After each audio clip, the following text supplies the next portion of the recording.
Hi friends, இப்போ அடை தோசை செய்கிறது எப்படின்னு பார்க்கலாமா? ஒரு அழகு இல்லாட்டி கிளாஸில் வந்து பச்சரிசி இல்லாட்டி புழுங்கல் அரிசி ஒரு கிளாஸ் போட்டுக்கலாம். அதுக்கப்புறம் உங்களுக்கு ஒரு கைப்பிடி அளவுக்கு துவரம்பருப்பு, உளுத்தம்பருப்பு, கடலைப்பருப்பு, உளுந்து, சிறுபருப்பு, அதுக்கப்புறம் உங்களுக்கு வேணால் பயிறு வகை இதெல்லாம் சேர்த்துக்கலாம். நான் இதில் வந்து பச்சை பயிறு சேர்த்துருக்கேன் கொஞ்சமாக. அப்புறம் கொஞ்சமாக வெந்தயம் போட்டு நம்ம தண்ணி ஊற்றி இதை ஊற வச்சுக்கலாம். 5 to 6 hours வந்து இது ஊறணும் கண்டிப்பாக.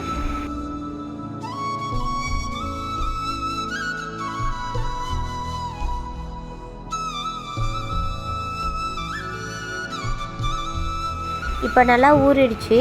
இதை 2 தடவை வாஷ் பண்ணிவிட்டு நம்ம மிக்சியிலே போட்டு அரைச்சிக்கலாம். கொரகொரப்பாக அரைக்கணும். அரைக்கும் போது நம்ம கையில் எடுத்து பார்த்திங்கன்னா ஒன்றும் பாதியமாக லைட்டாக இருக்கணும்.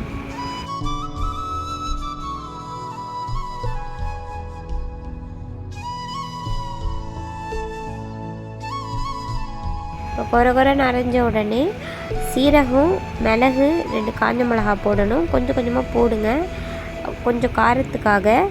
போட்டுட்டு ஒரு சுற்று இல்லைன்னா 2 சுற்று தான் சுற்றணும் மிக்சியில்.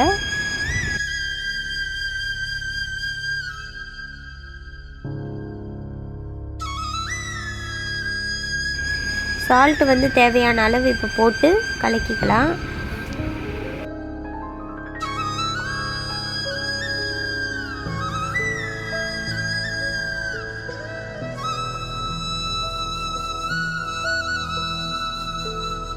இப்போ நம்ம அரைச்சி வச்ச மாவில் வந்து கேரட்டை வந்து நல்லா துருவி அதில் போட்டு மிக்ஸ் பண்ணிக்கலாம்.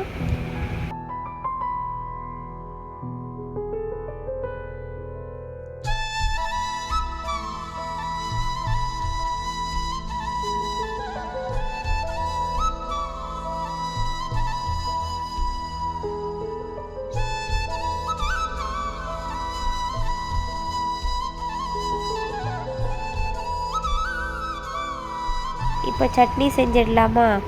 ஒரு ஜாரில் 4 தக்காளி, 4 காஞ்ச மிளகா, கொஞ்சோண்டு புளி, உப்பு போட்டு நல்லா அரைச்சிக்கணும்.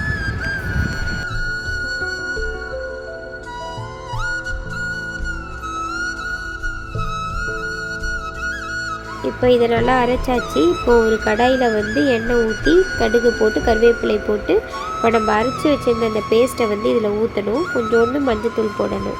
மஞ்சத்தூள் போட்டு 2 மிக்ஸ் பண்ணிக்கோங்க. இப்போ அந்த தக்காளியில் இருக்கிற வாட்டர்லாம் வந்து சுருங்கி இப்போ நல்லா பேஸ்ட் மாதிரி வரும். அந்த சட்னி வந்து அடை தோசைக்கு சூப்பராக இருக்கும்.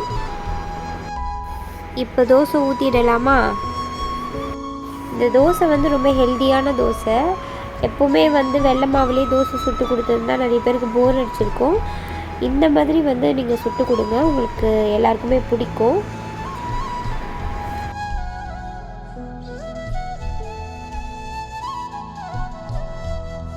உங்களுக்கு இந்த தோசை ரெசிபி பிடிச்சிருந்துச்சுன்னா லைக் பண்ணுங்கள், சப்ஸ்கிரைப் பண்ணுங்கள். நீங்கள் ட்ரை பண்ணிவிட்டு எனக்கு கமெண்டில் சொல்லுங்கள் எப்படி இருந்துச்சுன்ட்டு. அடுத்த வீடியோவில் பார்க்கலாமா? Bye bye.